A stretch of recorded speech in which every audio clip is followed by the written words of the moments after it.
Yes, you've all imagined it. Waking up in the middle of the night and peering out your window and watching cars go by. Or, if it's really late, seeing nothing at all but an empty, dark street. If you're lucky, your street will have lights to illuminate the way for late-night workers or the occasional lost soul. I, however, was not lucky. One night, I woke up, and like all kids too active to go back to sleep, I stared out my window and watched the street. I say watched because I never seemed to stare when I was a kid. Staring was just being fixating on something without giving notice that it's there. Watching as examining something in your vision. I loved my view from the window because my house was at the end of the street where it curved off into a turn. My window was on the first floor and faced down the street. Cars going by never seemed to bother me. But this time, something did. While I was watching the street, I noticed something out of the ordinary with the view. Usually, a row of streetlights strung down my street and illuminated the smooth black pavement, alerting drivers to the curve at my end. But this time, something was different. I couldn't figure out what it was, but then I saw it. About 2 streetlights down, there was someone standing underneath the light, as if he was escaping the darkness to recover in the pale orange glow, or coming from it. His back was to me, and he was facing down the street just as I was before. Something was very odd about this, as there was a bus stop at the end of my street where people could wait for it in a little glass and metal shelter out of the rain. But this man was just standing under the light, not doing anything but staring. He wore a black fedora and a suit with matching shoes that shined in the light.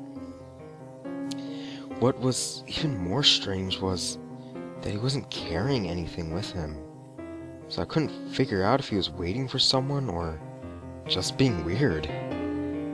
I had wondered what time it was and quickly grabbed the clock.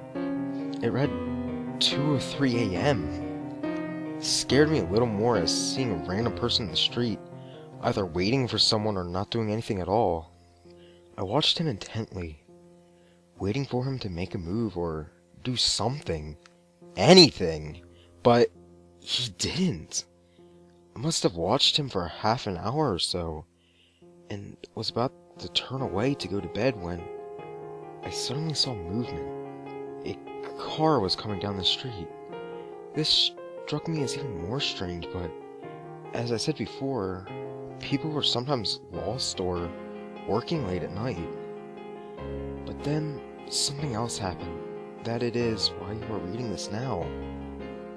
The car came down the street and stopped dead center in front of the man. The headlights were off so the driver couldn't wake anybody up in the street. A door on the side opened up for the man to get in. But before he got in, he turned and faced me. I'm sure he knew I was watching him. He looked straight at me. He was too far away from me to see his face, but he was close enough that I could tell he was looking straight at me. I quickly ducked and hid underneath the covers.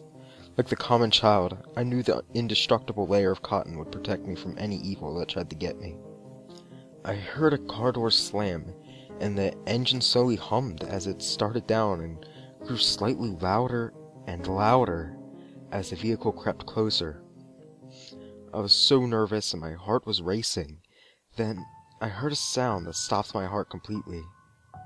Right outside my house, I heard another car door close shut. Then an engine creeping and humming away.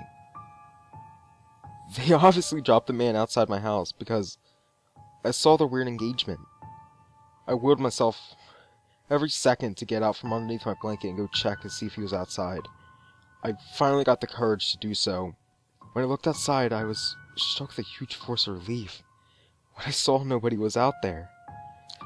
I told my parents about it, and unlike a cartoon or some horror movie, they believed me.